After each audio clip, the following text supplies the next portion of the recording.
I don't care about my intro. My sister's here. Whatever. She brought me this video. I don't care about this intro anymore. Let's just get into it.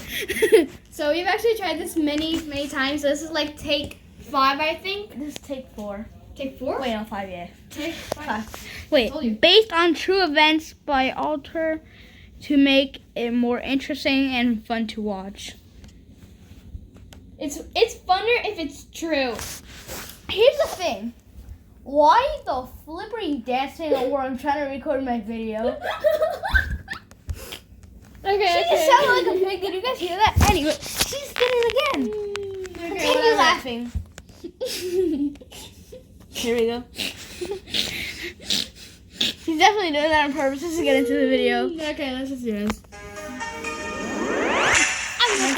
Hello, my name is Haley, and I'm 22 years old. Today, I'm going to tell you a story about a very complicated and confusing time in my life. You see, I've never had a normal family experience.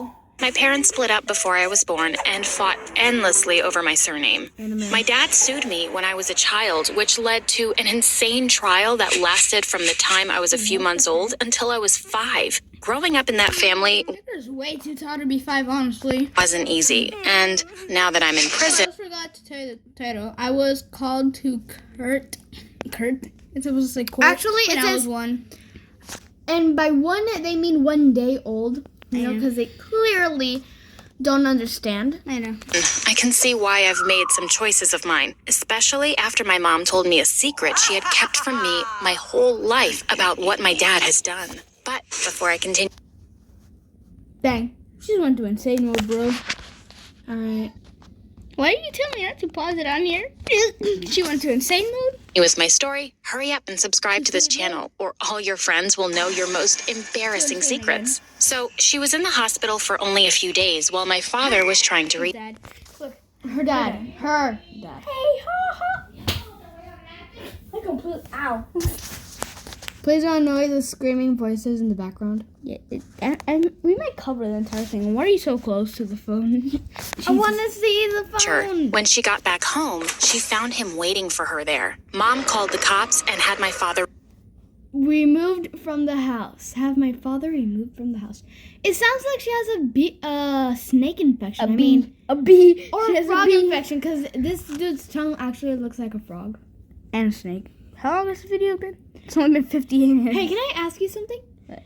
Okay, to everyone watching this, is it illegal to crush a baby frog when the baby frog comes into your house at midnight? Time to search that up. No. So we searched that up and said, It doesn't really have a good answer, so let's just keep watching the video. Yeah. Anyway, this is where we stopped on these crazy people. Removed from the house. A few months later, my father sued to have my name changed. The thing was, he didn't sue my mom, he sued me. My mom had to dress me up and take me to all sorts of trials when I was Business baby boys, the boss baby. The big boss baby. The big boss baby boss. Only a few months old. The process was stretched out for so long and was all over the news thanks to my father's lawyers. The trials went on for a year. What are the hearts in the background?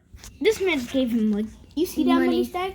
Can you slide some of that? Can you slide some of that money over here? Because, you know, we really and they were anything but civil. The public was fascinated by our family drama, and by the end of the first year, protests started to form outside of the courthouse, and sometimes... Dang, you got the entire squad outside your house. The entire JoJo squad, JoJo Siwa squad. Don't you hate her?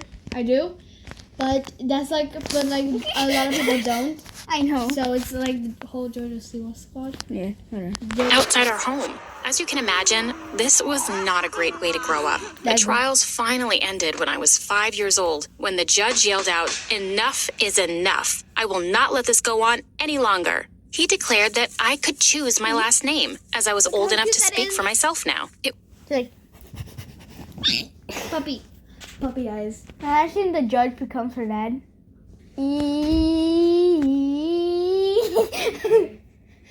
Imagine if the judge is actually her dad. That means the baby isn't his. Let's continue. It was a nice thought, but now I wish he let in a... Can we just take a moment to look at this?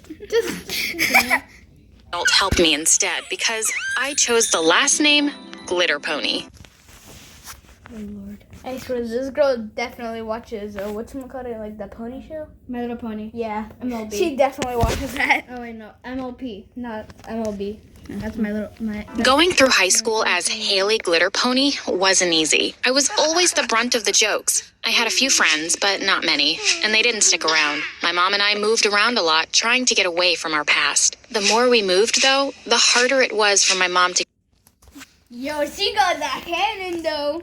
Why does she look like a stripper? I don't know. And why are you looking at that?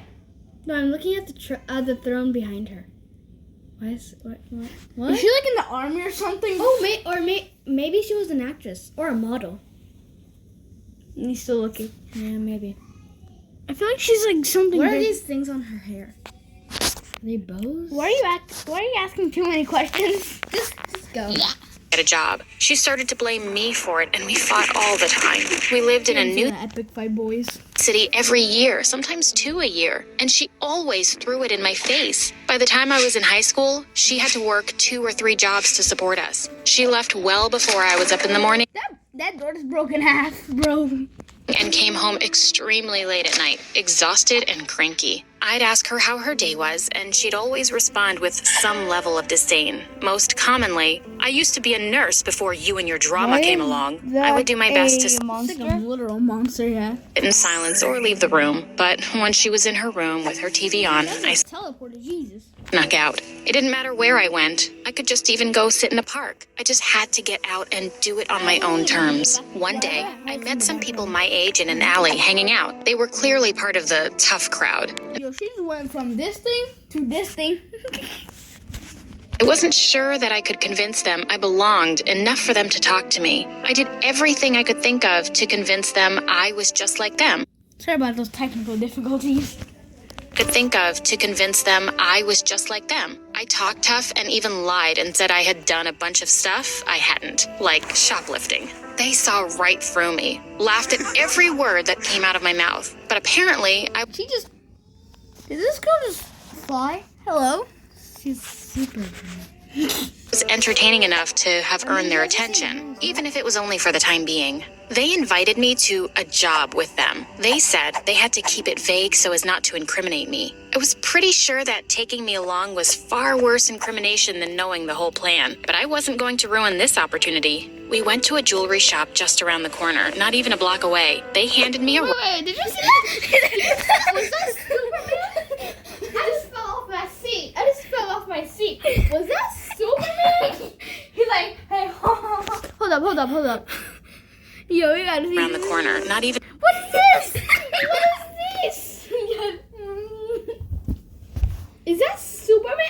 Am I seeing that right? Look, you got the red cape and everything. Hey, when I hit 55 subscribers, you do hand reveal. Hand reveal. Why hand reveal? Because I'm gonna do face reveal, but with a paper on my covering my face. and then how's that her face reveal? It's supposed to be a paper reveal. At least I can see my hair and the clothes that Hair I'm reveal wearing. then. Hair reveal then. So subscribe. a block away. They handed me a rock as they surveyed the area and got a lay of the land. Here's the plan. You throw that rock in the window of the shop at the end of this street. It's going to set off an alarm. You run down the street and meet us in the alley on the right 3 blocks down, the obvious leader said. So, what are you going to do? I asked, not feeling great about this idea. The less you know, the better. Now go. I had never done something illegal like that before, but it sounded so exciting. I ran to the end of the street and identified the shop they were talking about. I looked around and made sure the coast was clear before doing the job assigned to me. I looked at the rock in my hand and then through the window of the shop. I felt bad about it, but I excused it by saying they probably had insurance and the owners were probably abusive to their employees anyway. No one's innocent, right? What are you waiting for? I heard coming from down the street. It was now Someone just came into the room, and that thing just turned into a boulder. Okay. a piercing alarm began to sound. I ran faster than I've ever run before. I did my best to count the blocks so I knew I was in the right alley. But my heart was pounding so fast, and I was so full of adrenaline that I couldn't think straight. I stopped in the first alley I found, careful to crouch down behind anything I could find and keep to the shadows. A few minutes later, I heard sirens blaring and saw blue and red lights go flashing by. At least they wouldn't find me, I thought. I hid there for about 5 more minutes before I saw the leader of the group run past the alley. I decided that it was better to just stay where I was and lie low until I could get back home undetected. I never saw any of the other members of the group rush by. I thought they must have run the other way, or worse, got caught. When I got home, there were only a few hours left before I would have to get ready for school. I was too amped up on adrenaline to sleep. So I just laid in my bed, vibrating with the excitement of what I... Those things in her eyes just went. No, they rolled all the way back. It went. No, let's just see. Yeah. just done. My mom never noticed I was gone, and I saw the start of a beautiful, beautiful thing. I snuck out every night after that, and I got better at it the longer I did it. I had a system. Turn to Iron Man. Jesus. Iron Man. Oh my god, remember? That was the Remember? cringiest thing ever. Yes, whatever.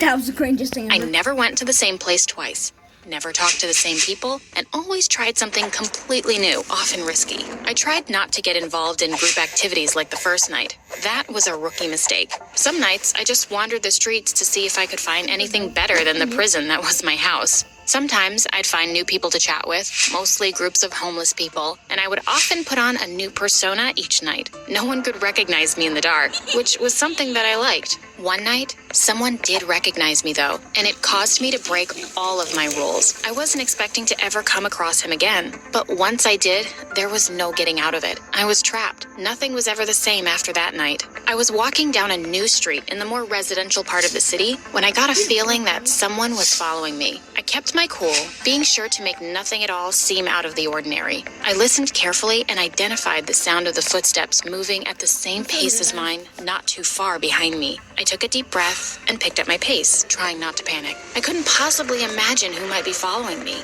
I had done all sorts of unspeakable things during my night excursions at this point, but I had always been careful to remain unidentifiable. Who was following me? I kept walking with my eyes glued to my feet and the sidewalk. If I just kept to myself and walked quickly, maybe I could get myself out of this situation safely. I couldn't have been more wrong. As I turned the next corner, I felt a hand get a firm grip on my shoulder and pull me backwards. I had been walking so fast that the shock almost caused me to fall over. The grip never loosened, though. I started to scream, but before I could muster a sound audible enough for anyone close by to hear it, a hand covered my mouth tightly. "Keep quiet," a familiar voice said sternly. The person pulled me into a dark alley and pinned me against the wall. There wasn't enough light for me to identify who it was, but I knew that voice. Who was this person? "Look, I'm not gonna hurt you. We need to talk, but in order for us to do that, I need you to not scream. Can you do that?" I nodded my head as best I could, and he freed my mouth. I didn't scream, and he let out a sigh of relief. "You don't know my name, but we met a few weeks ago," he sighed. "I handed you a rock." I was confused for a minute before it hit me. This was the ringleader of the robbery on my first night sneaking out. But Is that thing? Is she in love with? It was a, whatever. What is that thing? Okay. how did he find me? "Look, I just need enough money to bail my friends out, that's all. Without my crew, there's no chance in hell I'll get enough. I need some help." "What is it exactly you want me to do?" I still didn't have the slightest clue how I could be of any help to him at all. "I won't ask you to do what I do, that's too much. But if you could just keep being a distraction for me, maybe I can pull enough jobs to get them out of jail." "If you don't join them there first," I said with a little more sass than I had intended. "Hey, I have to try, don't I?" I respected his loyalty to his friends, but Why? Just why? At least they covered it. No, this is a famous painting. They just... I didn't think his plan could ever work. I never expected what would happen next. I followed him down the street to the store he intended to rob. "What do you want me to do? Like last time, I need you to break a couple of windows, then run like hell." I only broke one window, and I wasn't too crazy about it. I lied. "They've got insurance, and all the owners are all major jerks, if that helps." "You're just saying that. There's no way you know all of these store owners," I said, calling his bluff. "All the richer jerks," he said, handing me 3 large rocks. I took the rocks and sighed deeply. What choice did I have? I confirmed which stores to hit, so I was sure an alarm would sound. I took a deep breath, steadied myself, and ran the fastest I've ever run in my whole life. I took aim as I ran and made sure to throw each rock with enough force to truly break the windows. I didn't stop running until I was only a few streets from my house. I thought about hiding out and watching to see if he had enough time to get away, but I didn't want to risk it. When I got home, my mom was sitting in the living room waiting on me. She had turned all the lights off and hid in my room so that when I snuck back in the window, I'd think I'd gotten away with it again. As both my feet touched the ground, a light flicked on and my mom appeared. "Just where were you all night?" my mom said, sounding madder than I've ever heard her be. I swallowed hard and steeled myself. I could handle this. "Is that any of your business?" I asked, trying to sound more confident than I felt. "Excuse me," my mom yelled. That was definitely the wrong thing to say, but I didn't back down. I couldn't. I said, "Is that any of your business?" I said with an attitude. "You little," she yelled, unable to say the word I knew she wanted to. "What in the world has gotten into you? You were never a walk in the park, but my God, I was never a walk in the park? Try being blamed for something that happened to you when you were a kid." I wish I could storm out, but she stood between me and the door, and it was my room. I had to just stand my ground. "I don't blame you for that. I blame your father. I've told you that. I do blame you for this attitude and your recent behavior, though. That's for damn sure. You've said that, but you've never once acted like it. Get out of my room, Mom. It's far too late to pretend like you care now." I ran to my bedroom and slammed the door, collapsing on the bed in a sobbing heap. Later, I heard my mom talking in the other room. I creeped to my door and cracked it open so I could listen in on her conversation. "I know, Mom, but I just can't tell her. It's not right," I heard her say. "It was bad enough that the trial went on long enough for her to remember it. I'm not going to let her know that anything could be worse." My heart started beating faster and faster. What could be worse than that? Look, I'm not going to tell her that her father assaulted me. I'm not. She's already traumatized enough. I did my best to keep this away from her as much as possible and let her have a normal childhood. She already has a bad enough view of her father. She deserves to have at least something to hold on to. I pushed the door closed gently and sunk to the floor. I hugged my knees and started crying harder and harder. How could I have been such a bad daughter? I had to do something for her. I had to get her. Why is she so strong now? What is happening? Fat. Can someone tell me what's happening in here? Are you dying? Yes. Okay. Forgiveness. I made a plan to steal a diamond ring and matching earrings from one of the jewelry stores I had seen the boy rob. I knew how to create a distraction for them, where the things were, and the way in and out without getting caught. I had observed it happening enough. The job went off without any complications at all. I conveniently found the boy I previously helped hanging out in the same alley where he was the first night I had seen him. He agreed to be my distraction since I had helped him before. He offered to pull off the job for me, but I didn't trust him to give me the items he had stolen. When I got home, I wrapped the beautiful jewelry I'd gotten in a nice gift box. Since I had stolen them, they weren't in one of the jeweler's boxes, so I dug around my room in the hopes of finding some old ones. I was so excited to give them to my mom. I knew they would make her so happy and that she would forgive me instantly. When I got home that night, I gave her the jewelry I had stolen for her, and her reaction was even better than I had hoped. Her eyes teared up immediately, and she gave me the biggest hug she ever had. "Oh, honey, how could you ever afford these? This is so unbelievably sweet. You did not have to do this. I found a good deal. Don't worry about it, Mom. You deserve it and more. I'm so sorry. Please forgive me." We hugged and cried, sharing a beautiful moment together. That night, we watched our favorite movie and ordered a delicious dinner. We stayed up until the early hours of the morning, talking and laughing. How are you supposed? How do you think you can just steal jewelry without it being on the news? You have to keep your mother from seeing the news, like destroy the antenna. I don't know. Destroy the TV. Destroy the TV. Make us some sort of, I don't know. This is how she gets in prison, basically. Yeah. And silly movies. The next afternoon, we were woken up by a pounding on the door. "Police, open up." Mom rushed to the door, having no idea what was going on. My heart started to pound. I was certain that the jig was up and I had been caught. There must have been a security camera somewhere, I thought, and now I was busted. When my mom answered the door in the jewelry I had taken for her, the police immediately arrested her. They told me that she had stolen the jewelry and that I would have to go live with my father. I knew I couldn't go live with him. So after the police left, when I was supposed to be waiting on an agent to come take me to my father, I ran away. I ran to the prison to see my mother, to confess and ask her what to do. When I got there, she told me me she knew about everything, but she wasn't going to tell the police. She held back tears as she told me to run and lay low. I sighed. I knew what I had to do. I went to the police and confessed everything. They arrested me on the spot and released my mother. She couldn't believe what I had done. Through her tears, she said, "This was too much, Haley. I just wanted a normal life for you. I get to talk to all the weirdos that I want. I don't have to escape at night to explore and act out. Any new adventure I need can be found talking to the people around me." Anyway, Okay. but yeah, that was pretty intense. Very, very intense. So, turns out she's... At least she was being honest. Yeah, she was being honest. Although, why didn't she listen to her mother? That's true. I mean, for her, she was being very mean, you know. Yeah. But I mean, you really can't blame her. I mean, imagine having two, three, We can talk 4 about this jobs. after. We can talk about this after or whatever. I don't care about my intro. Just do what I do in my other intro. See you guys. Outro. I don't flipping care. Okay. Just see you guys in the vlog. Bye bye.